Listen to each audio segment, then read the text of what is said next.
Pour insérer une lettrine, je sélectionne le N de noyer.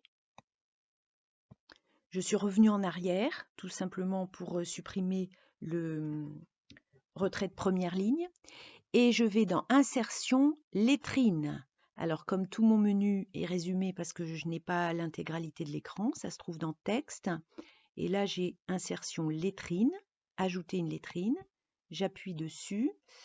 Alors, je choisis Option de lettrine tout à fait en bas. Et donc, je mets ma lettrine dans le texte. Hauteur de ligne, on me demande une lettrine sur 2 lignes.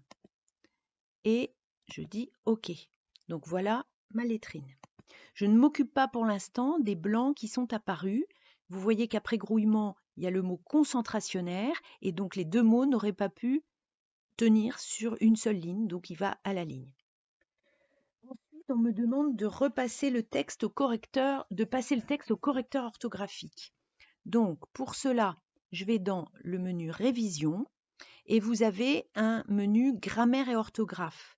Donc maintenant, on fait tout en même temps. C'est pour ça que la question correcteur orthographique N et la question P, passer au correcteur grammatical, ça se fait d'un seul coup. Les fautes de grammaire sont signalées en vert et les fautes d'orthographe en rouge. Alors, je regarde bien et il s'agit de savoir comment, pour l'avenir, vous servir de ce correcteur orthographique. Ici, vous voyez que le mot insectopia, si vous lisez le texte, c'est un nom propre et il faut le rajouter à votre dictionnaire. Je ne vais pas le faire, mais si c'était le nom de vos professeurs, le nom de vos collègues de travail, le nom de vos clients, sur votre propre version de Word, vous avez intérêt à le rajouter, ce qui s'ajouterait au dictionnaire. Là, je ne vais pas le faire parce que je n'ai pas envie d'avoir ces mots-là dans mon correcteur orthographique. Y a-t-il, là, c'était bien, donc j'ignore. Voir, là, il y a un doublon, donc il faut que je le supprime. Donc vous voyez que selon les fautes, il me suggère des corrections, donc c'est quand même un travail où il faut réfléchir. Là, par exemple, c'est une faute de grammaire, meilleur doit être accordé, donc évidemment, je modifie, et vous faites ainsi partout. Donc là, je vais arrêter cette modification, mais vous allez jusqu'au bout. Maintenant, on imagine que la correction grammaticale est faite.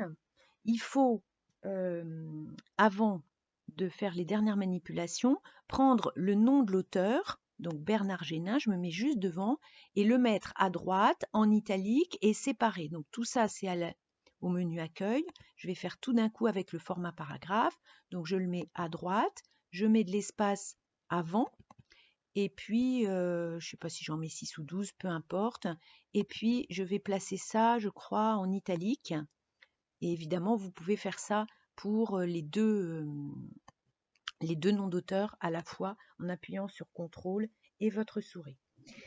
Lorsque vous avez fini de faire vos corrections, une fois qu'il n'y a exactement plus rien à faire, qu'il s'agit juste d'imprimer le texte, avant d'imprimer, je vais entre guillemets, bourrer mes colonnes, c'est-à-dire éviter qu'il y ait des trous comme ça, par exemple ici dans ce paragraphe-là, ça fait très mal aux yeux de lire des colonnes quand elles sont parsemées de trous. Pour qu'Excel effectue ces coupures de mots, je vais dans le menu Disposition et dans le menu plus développé, j'ai quelque chose qui s'appelle Modifier les coupures de mots et je choisis de le faire manuellement. Word va me proposer des coupures que je sélectionne en disant oui, par exemple, si je suis d'accord, en refusant celles qui tombent mal, où ça fait des jeux de mots de mauvais goût. Et puis, voilà, je ne vais pas tout terminer, mais vous, il suffit de cliquer oui et vous allez voir. Donc là, je dis encore oui. Voilà, j'ai abrégé volontairement la coupure de mots. Et vous voyez sur la première colonne, les coupures de mots se sont faites de façon à ce qu'il n'y ait pas trop de trous dans les colonnes.